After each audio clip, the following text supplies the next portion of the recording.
Hello, हजुरहरूलाई live behind the लेन्समा स्वागत छ। र म यसरी घुम्न गइरहेको थिएँ आफ्नो गाउँघरतिर। यतातिर हाम्रो पहिला खेल्ने ठाउँ हो र बिचमा साना भाइहरू भेटे, हाई गरेको दिमागको कचरा भयो। कसैले पनि रिप्लाई गरेन, इज्जत नै रहेन। यो चाहिँ हाम्रो यही नजिकैको स्कुल हो। यो चाहिँ हामी पहिला 10 क्लाससम्म ट्युसन पढ्ने फाउन्डेसन हो। हेर्नुहोस्, यसको अवस्था यस्तो रहेको छ। पानी सानी जम्मा भएर पुरै झारसार भएर यो फाउन्डेसनको अवस्था यस्तो भएको छ एकदम।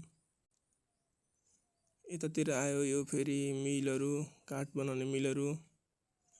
यो मिलहरू आएको छ। यहाँ चाहिँ हाम्रो दराजहरू बन्छन्, सबै कुराहरू बन्छन् काठबाट। यहाँ पनि पानी जम्मा भएर खतम छ। वडा नम्बर 1 भित्रको बाटोको अवस्था गम्भीर छ। यतातिर फेरि यो टावर आयो। टावरको साइडमा हरियाली हरियाली छ। यो चाहिँ तपाईँको एभरेस्ट ब्याङ्कको पछाडितिर हो। एकदम हरियाली, स्वच्छ हरियाली, राम्रो ठाउँ छ घुम्नलाई। तर यहाँ बाटोको अवस्था गम्भीर छ एकदम। हेर्नुहोस्, यहाँ बिल्डिङहरू कति ठुला ठुला छन्। आहा, हेर्दा पनि राम्रो लाग्ने। यो फेरि यतातिरबाट बाटो आयो, चर्चतिरको बाटो हो। यो चाहिँ यहाँनिर तपाईँको घरडी अस्पतालको पछाडितिरको भयो। यो चाहिँ यो त्यो गाई हो। यसो हेर्नुहोस्, यसरी छोडुवा गाई छोडेका छन् आजकल मान्छेले।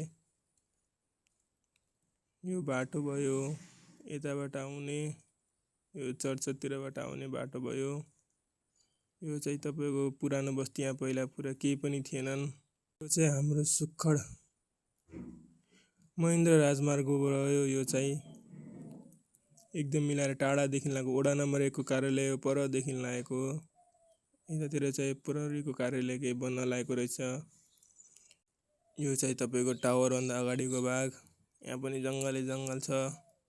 खै के हेरेर बसेका छन् यहाँका जनप्रतिनिधिहरू। झाडी न झाडी छ, बाटो पनि राम्रो छैन। हेर्नुहोस् गाइज,